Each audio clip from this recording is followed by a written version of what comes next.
we have a very interesting subject about what's called We Are Family. And we have a very, very eminent panel who have traveled all the way to be with us. And thank you. And this particular panel is sponsored by Nomura, who has been a great supporter to us over the last couple of years. Even last year, they sponsored a panel called Pink Screens, and which is a big success. And we are now looking forward to this particular panel discussion, where we are going to be talking about how is the portrayal of parents, family, friends, and allies of LGBT people in cinema. So not particularly about LGBT characters, which we talked about last time. We are taking the discussion forward into a different domain. How are the people around LGBT people portrayed in cinema, theater, television, and in the media? Okay, when you're working, Vinta, like when you're working on your serials way back then, how did you kind of want to do certain kind of characters, like a alternative sexuality, alternative gender portrayal? Was it difficulties or challenges within there? I was talking of women characters who were very strong, and I was not consciously ever, Sridhar, worrying about the fact whether the characters were gay, they were lesbian, or they were heterosexual. For me, it was like, when love happened, it happened. Whether it happened between two women or between two men or a man and a woman, it just didn't matter to me, because then I was exploring love. You also, like, right now working on a script which is centered around queer character. Yes. You are finding it a challenge to go ahead with that particular film. So can you talk a little bit about the film and what kind of challenges are facing at this point of time? Yeah, the concept rallies around a gay couple, and them having a problem between the two of them, and one of the gay partners falling in love with a woman who's going through a problem with her marriage. Now, the problem I'm facing is that it's the other way around. Like, how can a gay man be in love with a woman? It's not the perennial, usual problem, because now I think our film industry is kind of grown over that. But now to jump over the other way around, that two men are in love, and how can one of them fall in love with a woman, is where the problem for me is arising. Okay, I mean, you have played mother, sister, various kinds of roles, you know. Like somebody, if you take like a film like Guzarish or something. So, I mean, if you're approaching a character, like suppose you have a film where your son is gay, do you approach a character like that differently? Does it need a mental preparation? Or is it like any other mother's character or a sister's character, like anything else? Or does it bring in something which is more specific, like a strong glare? You know? I think it's a very personal thing, because it depends on the way an actor works. You know, we're still going for stereotypes, and we're still looking at characters as either the comedy of it, or the, you know, if you're gay, you're flashy. Half of the people are gay and half are not, and it doesn't matter. You know, how does it matter? It's just normal. And I wish people would just, you know, start portraying it so normally that I think in the audience, seeing it as normal would automatically reassess their opinion of it. So Suhail, I mean, you've worked extensively with television. I mean, you've created content for many years with Sony TV. Like, come across any proposals at least, you know, where at least there's something to do with LGBT characters or a portrayal around LGBT characters over the 20 years you worked, or there was, if not, even as a proposal, did it ever come together to you, no? Frankly, no. More than 18 years ago, there was a lady called Prochi Bacha who did a serial called Jane Kahan Mera Jigar Gaya Ji. And she talked about, the story which she did was about the film industry. Irfan Khan, who plays a superstar as a gay character, who has a gay lover. Both of them were not stereotypes. Both were very progressive in their own rights, though because he's an actor and he can't come out, but the other friend of his friend was a doctor, and they've been shown living together, okay? Which I thought was very, very, very progressive 18 years ago. And we accepted it then, and we allowed it to go on TV. And there was no controversy over it, there was no sensationalism attached to it. It wasn't even written about, unfortunately. Popo, he has made several documentaries on LGBT issues, and the latest one is called Mama Rainbow, which is a feature-length documentary on mothers coming out and speaking about this. How difficult was it convincing mothers to come and speak openly about the LGBT children? So actually very difficult. I started the idea I think in 2009. It was 4 years ago, but I think it's impossible. So I only did a documentary about coming out from the side of gay and lesbian themselves. Then there were only one mother who wanted to talk, and she's everywhere on the media.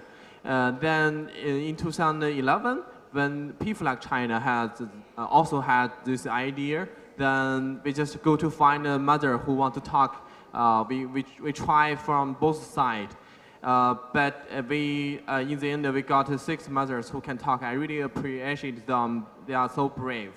Padma, like I want to know, Kim, and you have been supporting yours. I mean, you first said like when Harish came out to his mother, she was not sure how to deal with it. That's what I remember.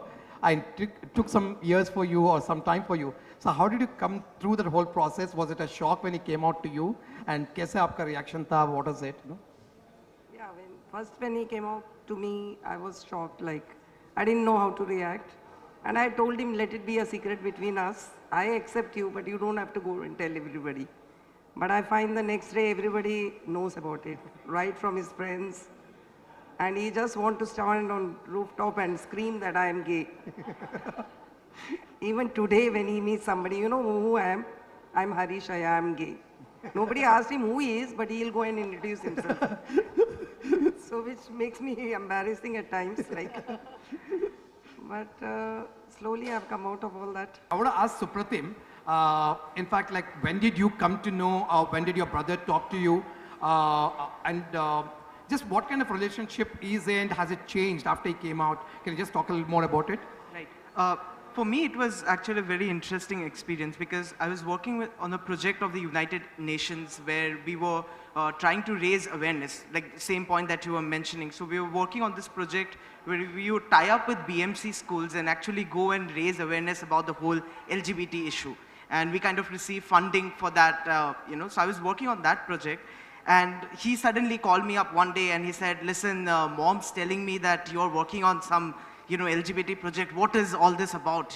What are you doing? So I explained him whole in detail that this is what we are doing and this is what is happening. So he said, okay. So then there was a brief pause and then he straight away asked me that, do you know I'm gay? And for 5 seconds, I didn't know what to say, because it's very easy when you're meeting, oh, you're gay, it's good. But when it kind of hits you, So for 5 seconds, then I was like, oh, okay, all right, fine. So he's like, so are you cool with it? I said, yeah, I'm working on an LGBT issue. So I'm sure I'm very cool with it. My father, he goes out and, whenever someone talks about his marriage, like, when is your son getting married? He's saying, yeah, he will get married and he'll get married to a guy because he's gay. So he's now confident, and which is, I think, a very bold step. And, so my parents have, but it has taken time, but I think they have come to, terms with it slowly. We talked to Padma, like how she reacted to her son coming out. But when you see a film like Dostana, the entire portrayal of Kiran Kher, I know it's humor, it's comedy, but like, what do you think of such portrayals and, Being a writer myself, I draw from the well of my own life. I mean, I've never reached out, and like Shernaz was saying, I've also grown up in a family which has got people who belong to all different sexualities, and it's acceptable. One of my cousins fell in love with a guy, fell in love with a guy, so it was like, great, we are happy for you that you are happy. So I think if you've grown up, like Shernaz said, in circumstances which are so open and fluid, you're open to anything can happen, and if you creatively express yourself in those circumstances, you do know what to say and what to do where sensitivities are involved. But that would not be accusing the writers of Dostana in any way, because I guess they were also afraid of how the Indian public would take it. In fact, they could not have the courage to take the 2 main characters to be really gay. They were mistakenly gay. Wow. So it was also a step forward in testing what the audiences would accept. I'm sure Dostana too would have a much more open kind of a storytelling aspect to it. Have you seen any other portrayals in cinema anywhere which talks more sensitively about people around LGBT or even LGBT characters per se? I think the only exception which comes to my mind is my brother Nikhil, My brother Nikhil, which showed the family in such correct light, you know. And besides that, none whatsoever. Because also that the gay characters which are written in the films usually have only friends around them for some strange reason. You know, either friends or colleagues. Family members are rarely shown around them. Of course, with the exception of Dostana, as we mentioned. But otherwise, I think the families are somewhere relegated into the background as if they are not a part of the person's social framework, especially if he is gay, you know. And I think it's as important to show the family in a positive light as it is to show the gay person in a positive light. In fact, like I remember, like recently the Bombay Talkies. I don't know how many have seen it. I mean, this whole idea, like that. I was also on the show with Karan Johar, and we were talking about it. Basically, he says that like this particular character, Saqib Salim's character, is kind of twisted in his head because the father didn't accept him. You know, because of that, he becomes a kind of a character who goes and does impulsively a lot of things. And then also the fact that like, I mean, he goes and finally beats up his father. For me, I don't know, is that a kind of portrayal? What did you think of that? I was very offended by it, if you ask me. Because no matter how rude or offensive the father was, it's not a grown-up son's prerogative to go and slap his father and actually get kind of violent with him and call him all sorts of names. And the film begins with that scene where nothing is established and this thing just starts in your face. I was very taken aback, you know. Actually, I think you should make a film of short stories, showing different reactions, because it's not always going to be this beautiful, wonderful mother who accepts the son. But I think if we, you know, our responsibility is to kind of mirror society and show society its ugly side and its great side.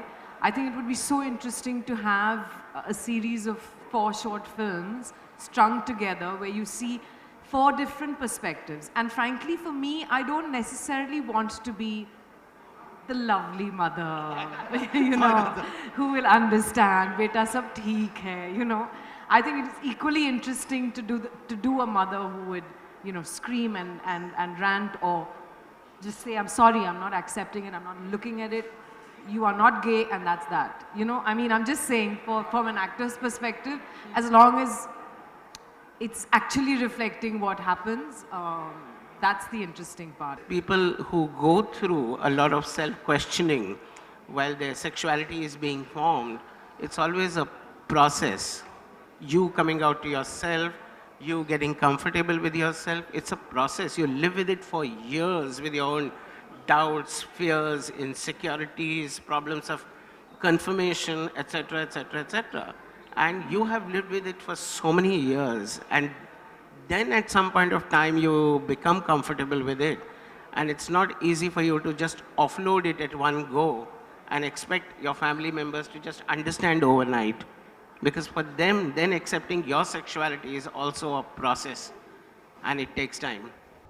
You pass on one statement that, you know, if one of your relatives, they do come and they sympathize, like, you know, your son is a gay.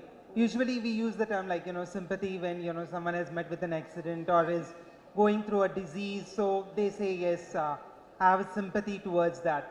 But if they sympathize that your son is a gay, how is your reaction to that? I mean, how do you take it ahead? Yeah. There have been 1 or 2 people who have, you know, really sympathized with me. But I have said it's okay, it's natural. If it's gay, I don't have any problem. I'll deal with it. In fact, I don't feel that much bad as much they feel bad about it.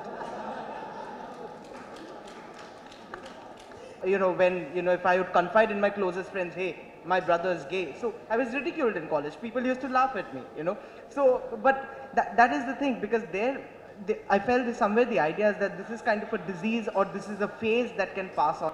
And speaking about the issue of acceptance, it's also more than other people accepting. Many a times it's more important that you come out to yourself. It is far more difficult for a child to come out to himself than for him to come out, him or her, or here to come out to their parent, you know. So first I was confident about it, and I had gauged everything.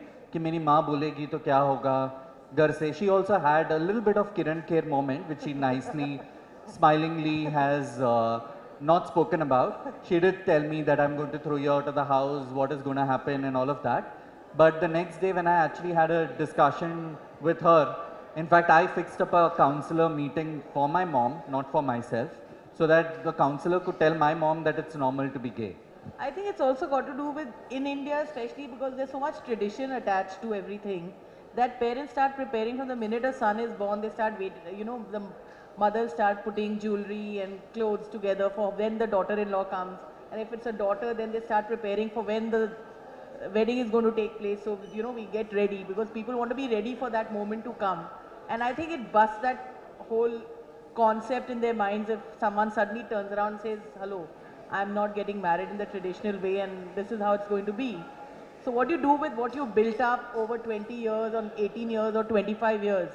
So it's an emotional turnaround, but I think it's as much as we have to like give it as little importance as we give the fact that if, you know, people move to Bombay from rural areas and then they call their parents here to start living with them, and that's about the adjustment the parents have to make. So I think one should be able to, you know, reach that point one day where that's how easy the transition should become. Let me tell you something. When a son or a daughter comes out, of course the drama is one part of it, but also there's a lot of comedy because like, no, the mother wants to know such finer details and it becomes really awkward for the children because, I mean, you have to answer everything because that mother or father really wants to know everything. And I said, can I please have some privacy around here? I mean, can I not deal with this? You know? This is actually very interesting because, you know, in India, sex education is something that you don't have with your parents every day, or your parents don't come and talk to you about sex every day. And suddenly, you know, you're bombarded with questions. And especially to me, my mom asked, so how is he going to have a child? You know, who is the one who is going to become the women? Like so it's all these other, you know, different questions, which, I mean, okay, it makes sense at one point of time, but yeah, the comedy part of it, so, and you don't know how to answer that. When he said about sex education, and in China, sex education was also very, very little, and no parents want to talk with their children about sex. Also, when I come out to my parents, and my father also asked me, how does two men have sex? And I had to explain to him. We are aware of gay men and women coming out of the closet. The movies show it. Everyone kind of agrees with it. But I really think as family and parents, they are the ones that need to be brought out in the forefront to bring about a balance, because they need role models as well. They need to figure out how this is going to happen. And I think cinema needs to really start addressing that now. We need to start appreciating what we have as a society. You know, it's incredible that we're sitting here and having this discussion, and in Russia, 30 LGBT activists, you know, they are just arrested, and it's a $16,000 fine, you know, because they wanted to take out a, you know, LGBT pride march in Russia just yesterday. So I think first we really need to appreciate what we have, and then kind of depend, like, rather than depend, that every industry needs to try and do its bit to, you know, push it forward. I think to families, it's very important to have give them more information, because we are still lack of space of talking about LGBT. So I think a film festival is one of the ways to promote it. And I can see in the future if we have a more biggest platform for film festival, for media, for article, for any kind of arts, there will be a better tomorrow, I think. More parents should come out and speak so that encourages the children also. And once the parents start speaking out, I think then the cinema, that's a good theme for the cinema probably. One is, of course, like as Supratim says, today we are lucky and really privileged that we are sitting here talking about issues so openly. Of course, it's taken a long struggle of around 20 years to reach. I mean, I know that, like, I mean, but when Suhail and me and all were doing the first gay magazine, it was like all hush hush whisper. We never even had those words to talk and the courage to. But that has come a long way, and we're really happy. But again, in many countries, I mean, it's really so challenging and difficult. And this year's Kashish theme is towards change, and we have brought films from different countries trying to see how in each of these countries what the situation are for LGBT people, for their families and children. The other thing which I just want to mark is, like, again, we are talking about it here in a city. What happens in a smaller towns, in small villages, even in India, we can say that it's a tolerant society. Parents still may be accepting when we're talking about, like, say, Padma, who could be, I mean, would be more educated, has been working. When you're talking about a smaller city or a smaller town, how accepting would be the families, you know? So those are some of the things I think we need to really look at, find materials which can be made available to them, so it's for them to understand more easily what is LGBT or how to deal with it. Maybe have a P flag as we go along, where there's a support structure, counseling helplines for parents. These are the things I think for the future. And as you all say, cinema and society reflect each other, and it has to go hand in hand in every way. So thank you so much for joining on this panel, and really appreciate coming all the way, being part of this panel, and sharing your views.